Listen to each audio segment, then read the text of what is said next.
പതിറ്റാണ്ടായി വടക്കാഞ്ചേരിയുടെ കന്നഡ വ്യാപാര രംഗത്ത് വിശ്വസ്ത സേവന പാരമ്പര്യമുള്ള ജോൺസൺ കന്നഡ വ്യാപാരം ഇപ്പോൾ ആധുനിക രീതിയിൽ നവീകരിച്ച ഷോറൂമിൽ തിങ്കൾ വെള്ളി ദിവസങ്ങളിൽ രാവിലെ 10 മണി മുതൽ ഉച്ചയ്ക്ക് 1 മണി വരെ കണ്ണ് ഡോക്ടറുടെ പരിശോധന, ഡ്രൈവിംഗ് ലൈസൻസിനായുള്ള സർട്ടിഫിക്കറ്റുകൾ, വിദ്യാർത്ഥികൾക്ക് ആവശ്യമായ ആന്റി ഗ്ലെയർ ബ്ലൂ കട്ട് ലെൻസുകൾ കുറഞ്ഞ വിലയിൽ, ദിവസവും രാവിലെ 9 മണി മുതൽ രാത്രി 8 മണി വരെ ക്വാളിഫൈഡ് ഒപ്റ്റോമെട്രിസ്റ്റിന്റെ സേവനം, എല്ലാവിധ ബ്രാൻഡഡ് ഫ്രെയിമുകൾ, ലെൻസുകൾ എന്നിവ കുറഞ്ഞ നിരക്കിൽ.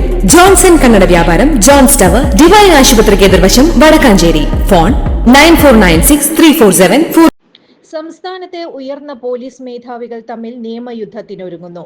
കരിപ്പൂർ സ്വർണ്ണക്കടത്തുമായി ബന്ധപ്പെട്ട PV അൻവർ MLA പരാതിയിൽ ADGP MR അജിത് കുമാർ നൽകിയ മൊഴിക്കെതിരെയാണ് ADGP വിജയൻ കോടതിയെ സമീപിക്കുന്നത്. ഇക്കാര്യത്തിൽ സമർപ്പിച്ച പരാതിയിൽ 2 മാസമായിട്ടും നടപടിയൊന്നും ഉണ്ടാകാത്ത സാഹചര്യത്തിലാണിതെന്നാണ് സൂചന.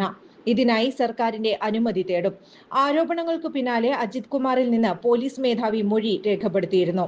കരിപ്പൂരിലെ സ്വർണ്ണക്കടത്തിൽ വിജയന് ബന്ധമുണ്ടെന്ന് SP സുജിത് ദാസ് പറഞ്ഞതായി അജിത് കുമാർ മൊഴി നൽകിയിരുന്നു. ഈ മൊഴി അസത്യമാണെന്നും അതിനാൽ ഇക്കാര്യങ്ങളെക്കുറിച്ച് സമഗ്ര അന്വേഷണം വേണമെന്നും ആവശ്യപ്പെട്ട് വിജയൻ പോലീസ് മേധാവിക്ക് കത്ത് നൽകി. അദ്ദേഹം കത്ത് സർക്കാരിന് കൈമാറി. മൊഴി സുജിത് ദാസ് നേരത്തെ നിഷേധിച്ചിരുന്നു. തനിക്ക് ബന്ധമുള്ള തിരുവനന്തപുരത്തെ വ്യവസായി മുജീബുമായി വിജയന് ബന്ധമുണ്ടെന്ന് അജിത് കുമാർ മൊഴിയിൽ വ്യക്തമാക്കിയിരുന്നു. കൂടുതൽ വാർത്തകൾക്ക് ഞങ്ങളുടെ ചാനൽ സബ്സ്ക്രൈബ് ചെയ്യുക. ഫേസ്ബുക്ക് ഫോളോ അപ്പ് ചെയ്യുക. വാർത്തകൾ വേഗത്തിലറിയാൻ Anytime News.